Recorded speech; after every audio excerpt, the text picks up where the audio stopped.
नमस्कार दोस्तों, स्वागत है आप सभी का ब्रेकिंग राज न्यूज में। दोस्तों, सत्ता, सियासत और शतरंज, यह तीनों ही चीजें देखकर आपको शायद उस राजनीति की याद जरूर आ रही होगी जिसकी शुरुआत भारत को गुलाम बनाने वाले अंग्रेजों ने भारत में शुरू की थी।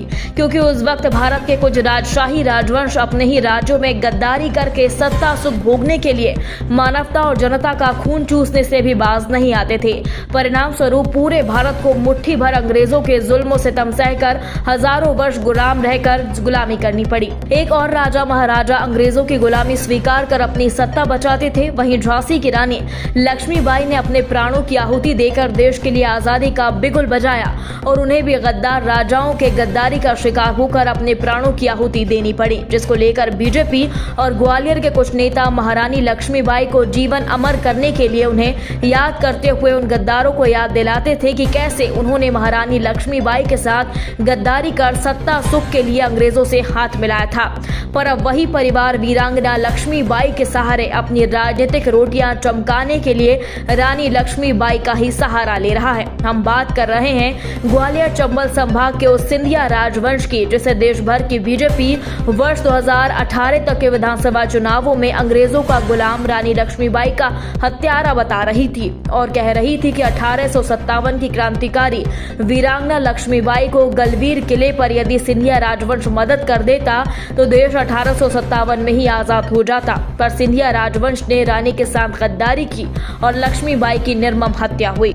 पर जैसे ही सिंधिया राजवंश को अपने ही घर शिवपुरी गुना में करारी हार मिली और उन्होंने कमलनाथ सरकार को अपने सहयोगियों के साथ गिरा कर क्या बीजेपी की सदस्यता ग्रहण की है, सिंधिया परिवार से गद्दारी का दाग धुल चुका है और आज वही सिंधिया लक्ष्मीबाई की वीर गाथा को अपने महल में गा कर दिखाकर खुद को लक्ष्मीबाई का शुभचिंतक समर्थक बताने में जुटे हुए हैं। जबकि सूत्रों का कहना है कि ज्योतिरादित्य सिंधिया राज्यसभा सांसद मंत्री बनने के बाद अब मध्य प्रदेश के मुख्यमंत्री बनना चाहते हैं। इसके लिए ही उन्होंने कांग्रेस पार्टी को अलविदा किया था और शायद मोदी अमित शाह से ये बात तय होने की भी बातें कही जा रही हैं। आज इस पर मोहर भी लगती दिख रही है, क्योंकि 1.5 घंटे तक अमित शाह सिंधिया के राजमहल में भारत के सम्राट समान राजा के रूप में खुद को देखते नजर आए और सिंधिया और उनका पूरा परिवार एक सिपाही की तरह उनकी अर्दली में लगा रहा। साथ ही वीरांगना लक्ष्मीबाई की वीर गाथाओं को गाकर उन्हें अपना आदर्श बताने में सिंधिया ने कोई परहेज नहीं किया। अब देखना है कि इस कुर्बानी और इस पहल का सिंधिया को क्या फल मिलता है, क्योंकि सिंधिया राजघराने और महारानी लक्ष्मीबाई के बीच की दूरियों को खत्म करने की कवायद ज्योतिरादित्य सिंधिया ने खत्म करनी शुरू कर दी है। आइए आपको भी सिंधिया के द्वारा शुरू इस अनूठी पहल से रूबरू करवाते हैं। बीजेपी में शामिल सिंधिया ने यह पहल बीजेपी के उस चाणक्य के सामने की जिसने कांग्रेस सहित संपूर्ण विपक्ष को धूल का फूल बना दिया है। सिंधिया महल में जैसे ही अमित शाह ने एंट्री ली, वैसे ही महारानी लक्ष्मीबाई ने भी एंट्री ले ली और सिंधिया परिवार ने गर्मजोशी से महारानी लक्ष्मीबाई के साथ शाह का स्वागत किया। जयविलास पैलेस गृह मंत्री अमित शाह को सिंधिया ने रानी लक्ष्मीबाई के साथ मराठाओं की शौर्य गाथाओं से रूबरू करवाया और स्वराज गाथाओं के सिरमौर लोगों को अपना राजवंश बताया।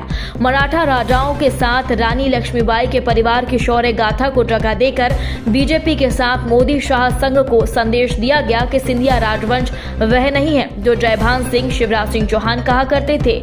यही राजनेता विश्लेषकों का मानना है कि ज्योतिरादित्य सिंधिया सियासी तौर पर नई इबारत लिखने की कोशिश में जुटे हुए हैं। अमित शाह से पहले वे सिंधिया जयभान सिंह, कैलाश विजयवर्गीय, नरेंद्र तोमर के साथ संघ के नेताओं कार्यकर्ताओं के साथ वीरांगना के दर पर माथा रगड़ चुके हैं। पहले महारानी लक्ष्मीबाई की समाधि पर जाकर पुष्पांजलि अर्पित कर चुके हैं और अब जयविलास पैलेस में महारानी लक्ष्मीबाई के परिवार की तस्वीर लगा ली। इससे साफ संकेत है कि सिंधिया उस मुद्दे को ही खत्म कर देना चाहते हैं और सीएम की कुर्सी तक पहुंचना चाहते हैं। दोस्तों, ज्योतिरादित्य सिंधिया मध्य प्रदेश के मुख्यमंत्री का ख्वाब देख रहे हैं। यह कोई नई बात नहीं है। दोस्तों, आपको बता दें, ज्योतिरादित्य सिंधिया के पिता माधवराज सिंधिया खुद को मुख्यमंत्री बनने का ख्वाब लंबे समय से देख रहे थे, पर दिग्गी राजा की एक चाल और गर्दिश के सितारों के कारण सब कुछ तहस नहस हो गया और वे मुख्यमंत्री नहीं बन पाए। लेकिन अब सिंधिया पिता की राह पर चलकर ज्योतिरादित्य सिंधिया भी मुख्यमंत्री बनना चाहते हैं, तो इसमें कोई अतिशयोक्ति भी नहीं और बुरी बात भी नहीं है, क्योंकि हर राजनेता चाहता है कि वे प्रधानमंत्री और मुख्यमंत्री अपने जीवन में एक बार जरूर बने। दोस्तों, इस खबर में आपने देख लिया होगा कि राजनीति के लिए कोई ईमान और सम्मान नहीं होता। राजनीति में सब कुछ जायज है। साम दाम दंड भेद भी। इस खबर पर आपकी क्या राय है, हमें कमेंट बॉक्स में जरूर बताएं। और यदि आपने अभी तक हमारे चैनल को सब्सक्राइब नहीं किया तो प्लीज अभी सब्सक्राइब करें। खबर अच्छी लगने पर लाइक शेयर करना ना भूलें। अगली ताज़ा खबर के साथ हम फिर हाजिर होंगे, तब तक के लिए नमस्कार, जय हिंद।